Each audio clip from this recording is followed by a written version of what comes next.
Hello, I'm Peter Navarro, author of The Coming China Wars, with the latest installment of The China Effect.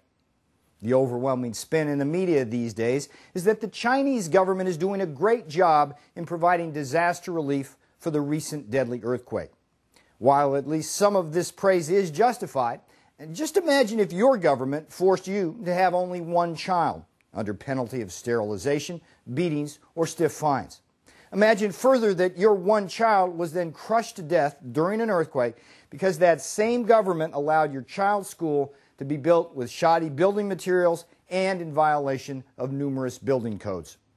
For many grieving Chinese parents, this stark imagining has become a harsh reality. In fact, the real tragedy of the recent China quake is that a significant number of the deaths and injuries were not the result of a merciless Mother Nature, but rather a lethal combination of government corruption and entrepreneurial greed. The quake hit Sichuan province on May 12th and registered a highly destructive 8.0 on the Richter scale. While the official death toll has already risen to more than 50,000, that toll will likely eventually exceed 100,000. The grim reality is that many of the dead, particularly children, perished in poorly constructed schools and buildings that had zero chance of withstanding the quake's deadly force. The problem of shoddy building materials is endemic in China. It's not that the Chinese don't know how to properly make these materials.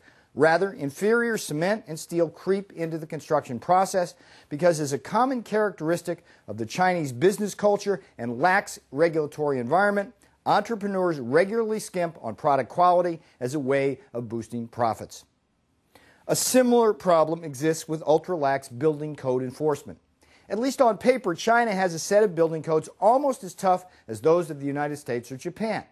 In practice, however, the central government's codes are rarely enforced at the local level, particularly outside the confines of major cities like Beijing and Shanghai.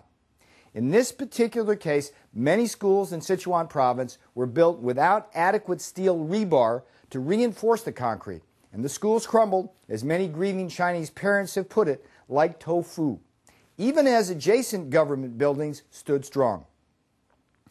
Beyond lack of building code enforcement, China's extremely weak legal system makes it virtually impossible for victims to seek any proper redress.